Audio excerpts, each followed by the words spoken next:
जय माता दी। मैं नीलम मिश्रा आप सभी का स्वागत करती हूँ अपने YouTube चैनल में। आज मैं लेके आई हूँ एक कथा, सुनिए, आनंद लीजिए। लघु कथा है, सुन लीजिए। तो एक बार की बात है, माता लक्ष्मी और माता दरिद्रा दोनों बहन हैं, आप लोग सभी जानते हैं। दोनों लोगों ने में बातें करते करते बहस छिड़ जाती है। ऐसे यहाँ पे होता है कलयुग में, ऐसे ही वहाँ भी हुई होगी, देवताओं में भी ऐसा होता है। माता ने कहा, लक्ष्मी माता ने कहा कि मैं पूरे संसार में मेरा वर्चस्व सबसे अधिक है, क्योंकि मैं जहाँ रहती हूँ वहाँ लोग प्रसन्न रहते हैं, संसाधन से परिपूर्ण रहते हैं, और तुम जहाँ रहती हो वहाँ तो बड़ा दुख होता है, कोई प्रसन्न नहीं रहता तुम जहाँ रहती हो। तो बड़ी तो मैं हुई ना। यह बात सुनकर माता दरिद्रा बड़ी दुखी होती हैं। कहती है कि मुझे क्यों छोटा बनाया, मुझे क्यों खराब बनाया, मुझे क्यों बुरा बनाया इस संसार में। ब्रह्मा विष्णु महेश तीनों से बारी बारी वो पूछती हैं, दोनों बहनें जा करके कि आप बता दीजिए कौन बड़ा है कौन छोटा है। अब ब्रह्मा जी के पास गई। ब्रह्मा जी ने कहा दोनों बड़ी हैं, मैं कोई किसी निष्कर्ष पर ही नहीं पहुंच सकता कि कौन बड़ा है कौन छोटा है।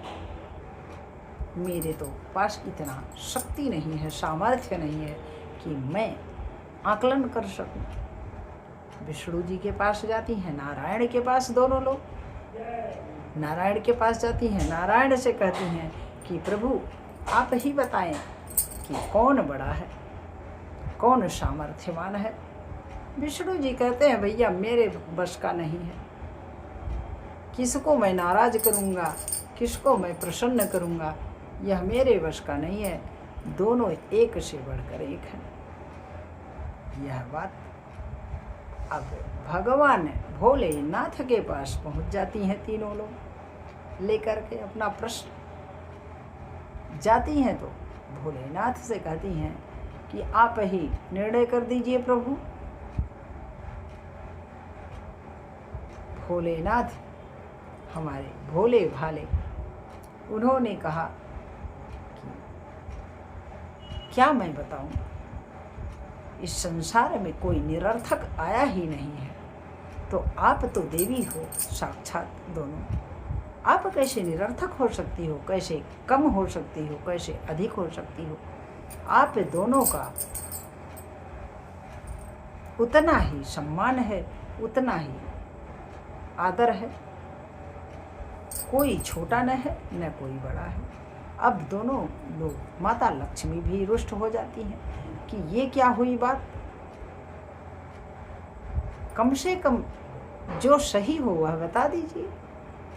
भोलेनाथ ने कहा कि माता हमारे वश का नहीं है कुछ, आप लोग अपनी समस्या किसी और के पास लेके जाइए। दोनों लोग आई रही थी, सोच रही थी, आपस में वार्तालाप कर रही थी कि क्या किया जाए, किससे पूछा जाए। हम लोग तो, वो कह रही हैं हम बड़े हैं, हम कह रहे हैं हम बड़े हैं, तो कि यह निर्णय कौन करेगा। अब निर्णय तो हो ही नहीं पा रहा था।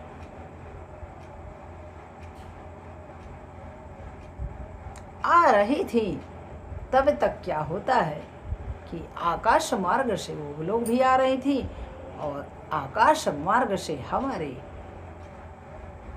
नारद बाबा आ रहे थे। नारद जी ने देखा तो नारद जी तो इस सब में बहुत माहिर थे, आप सबको पता है। नारद जी परम भक्त पारब्रह्म है।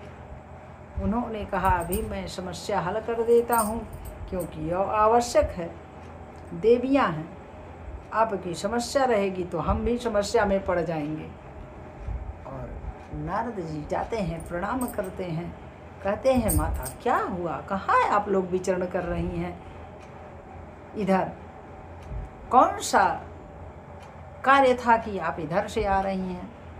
उन्होंने कहा मैं तो आ रही हूँ कैलाश पर्वत से भगवान भोलेनाथ के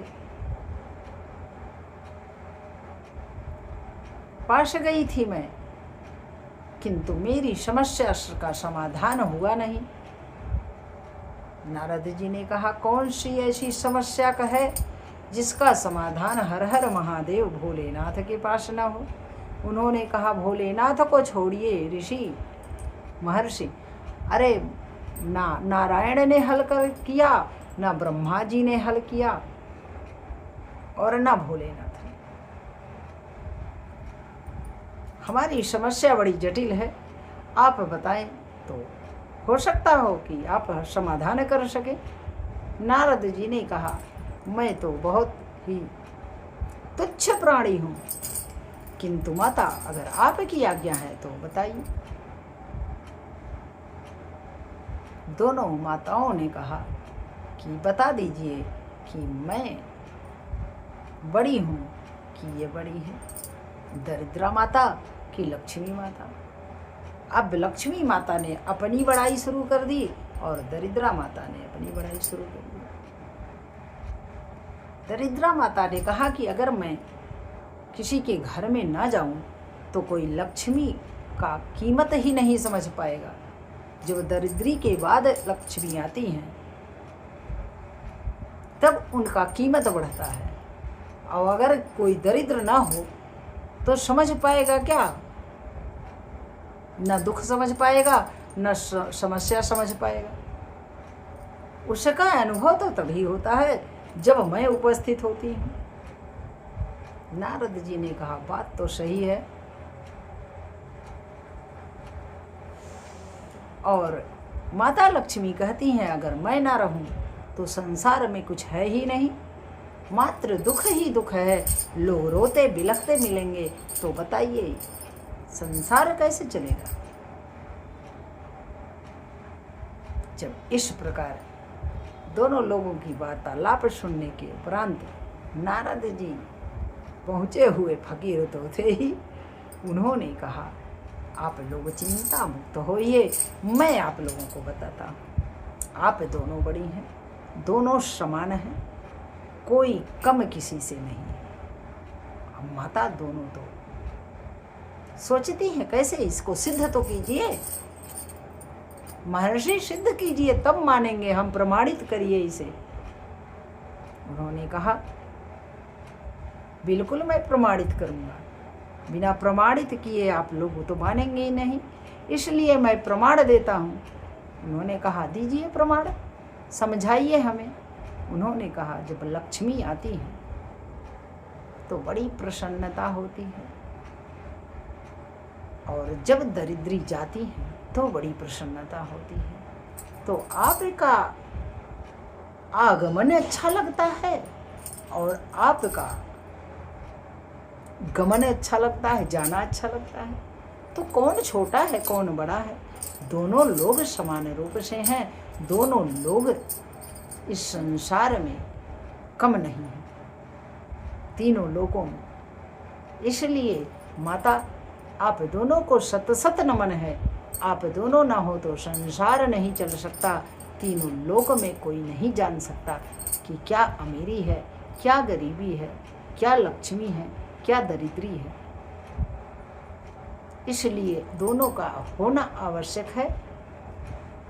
तो माता आपकी जय जयकार हो, आप लोग सदैव अपनी कृपा बनाए रखें। पूजनीय दोनों हैं, उतना ही दोनों का उतना ही सम्मान है। जब नारद जी इस प्रकार कहते हैं तो माता लक्ष्मी और माता दरिद्रा दोनों लोग प्रसन्न होकर के और गले मिल जाती हैं, आपस में कहती हैं आज तो ऋषि ने हमारी आंखें खोल दी, हम लोग दोनों बराबर हैं, कोई क्लेश नहीं है आपस में अपनी बहनों से। और मिल करके दोनों लोग चली जाती हैं तो इसी प्रकार कथा से क्या सीख मिली कि यहाँ भी भाई बहन बहन हो तो आप एक दूसरे से तुलना ना करें, प्रसन्नता पूर्वक प्रेम पूर्वक मिलें और प्रेम पूर्वक रहें, प्रेम पूर्वक सदैव बात करें और एक दूसरे का हाल चाल लें, क्योंकि कोई किसी से कम नहीं है, कम ना आके किसी को। सबकी महत्ता उतनी ही है, किसी का स्वभाव एक जैसा नहीं होता। ये तो परमात्मा ने बनाया ही नहीं है किसी को एक जैसा। तो हमें आप कैसे सोचते हैं कि हमारे जैसा वो नहीं है, आप जैसा मैं नहीं हूँ, कभी हो नहीं सकता। तो इसलिए ये छोटी सी कथा मैंने बताई कि आप लोग ऐसा स्वभाव ना करिएगा कि एक दूसरे से रुष्ट रहिए, क्योंकि 4 दिन की जिंदगी है और फिर अंधेरी रात। तो प्रेम पूर्वक रहिए, प्रेम से भक्ति कीजिए, भगवान का नाम लीजिए और सदा माता की जय जयकार कीजिए। तो बोलिए जय माता दी।